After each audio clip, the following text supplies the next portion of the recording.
कबीर साहिब की।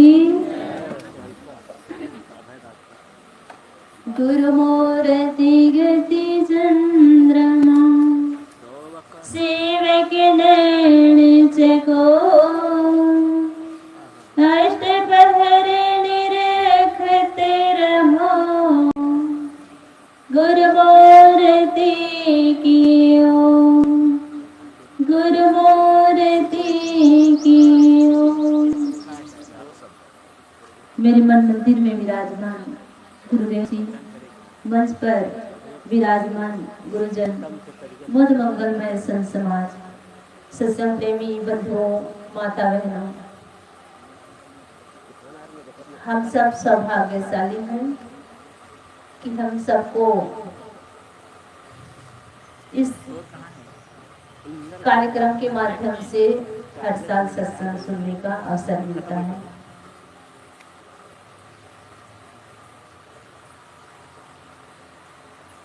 कुछ लोग नए होंगे ना, उनको मैं बता देती हूँ। ये है कपिल नारायण। ये पुस्तक जब तक रहे तब तक वो जीवित रहेंगे। संसार में सब लोग आते हैं और यहाँ आते हैं, उसको कुछ मिले ना मिले, मृत्यु रानी की गोद सबको मिलती है ना। सबको एक न एक दिन जाना है, लेकिन कौन कैसे जाते हैं ये तो निर्भर करता है उनके जाने के बाद। उनके चाहने वाले किस प्रकार से उनके प्रति प्यार है, श्रद्धा है, स्नेह है, ये जाने के बाद पता चलता है। सब लोग अपने जीवन में किसी को हीरो मानते हैं ना, तो कोई फिल्मी हीरो को हीरो कहती है। आपके जीवन में हीरो कौन है कहे तो कोई राजेश खन्ना, कोई मिथुन, कोई राज गब्बर, पता नहीं क्या क्या कह सकते हैं।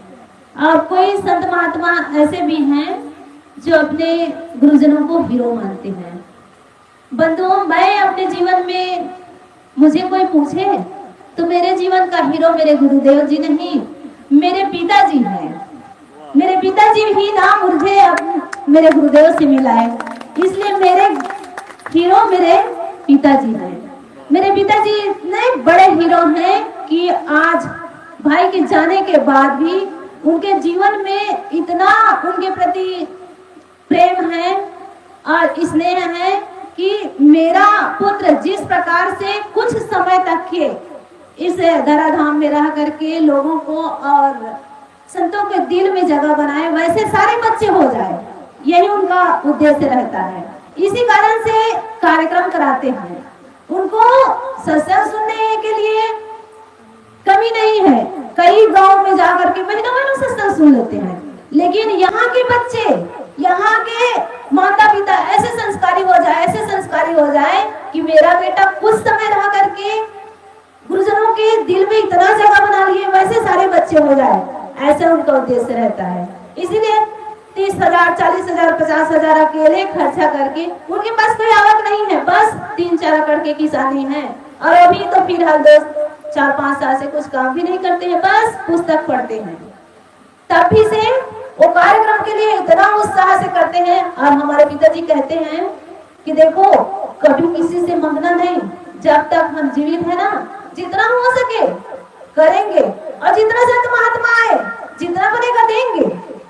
ज्यादा आ जाएंगे तो कम देंगे, पूजा पाठ जी, कम आएंगे तो थोड़ा ज्यादा देंगे, लेकिन सबको बुलाओ, ऐसा उनका भाव है। कभी कभी तो हम लोग कहते हैं देखो बाबूजी, ज्यादा लोग आ जाएंगे तो व्यवस्था के लिए गड़बड़ होगा ना, तो नहीं, सब हो जाएगा। और पिताजी क्या कहते, आप सोचते हैं कि इसको भी बना दिया जाए, तो हम लोग कभी कभी डांटते हैं, अरे बड़े बड़े आश्रम वाले भी ना बाहर में ही आसन देते हैं, आप ऐसा क्यों सोचते हैं?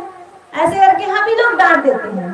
तो ये सब बताने का मेरा मतलब ये है कि मेरे पिताजी मेरे जीवन का हीरो हैं, और ऐसे सबके पिताजी हीरो बन जाए ना, तो सबके जीवन धन्य धन्य हो जाएगा। बंधुओं, अभी हमारे भागवती साहब बहुत सुंदर बात बता रही थी कि मैं बहुत छोटी थी तो मेरे पिताजी मेरे को और मेरे भाइयों को साइकिल में बैठा करके सत्संग के लिए ले जाते थे। ऐसे करके वो बता रही थी ना वैसे ही मैं सर्वप्रथम ग्राम डाभा में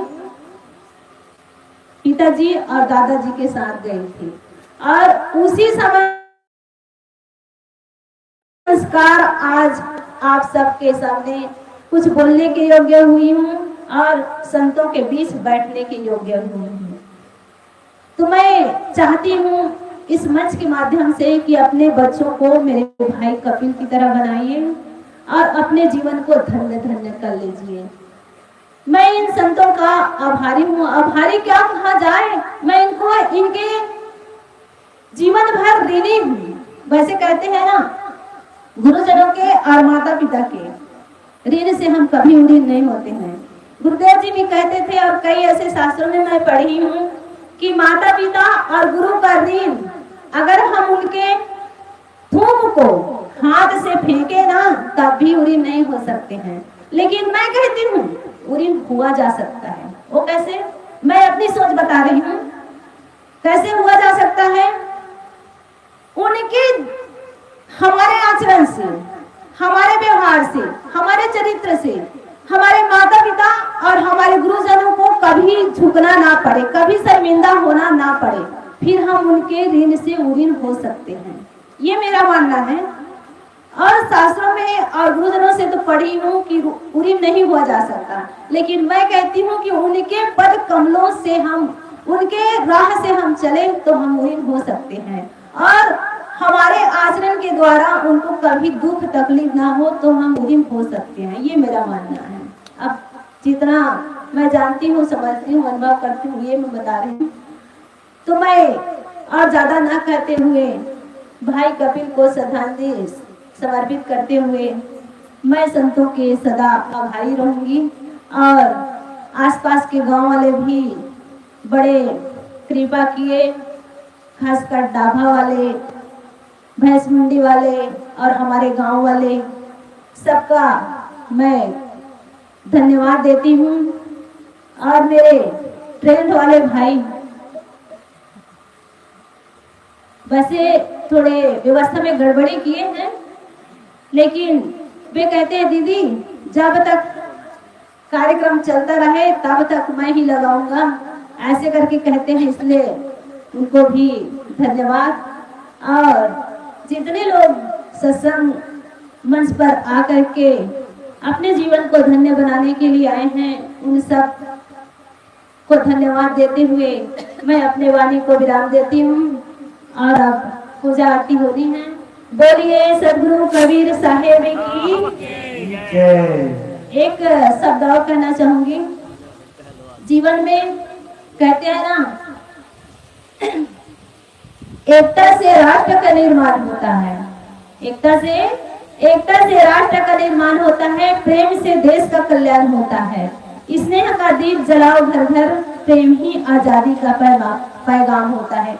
हमारे घर में प्रेम का अंबार है, कभी कम होने वाला नहीं है। यहाँ सब संगठित होकर के जीवन जीते हैं। इसी सीख को ले ले इंसान तो सबके घर में सुख शांति और समृद्धि आ जाएगी।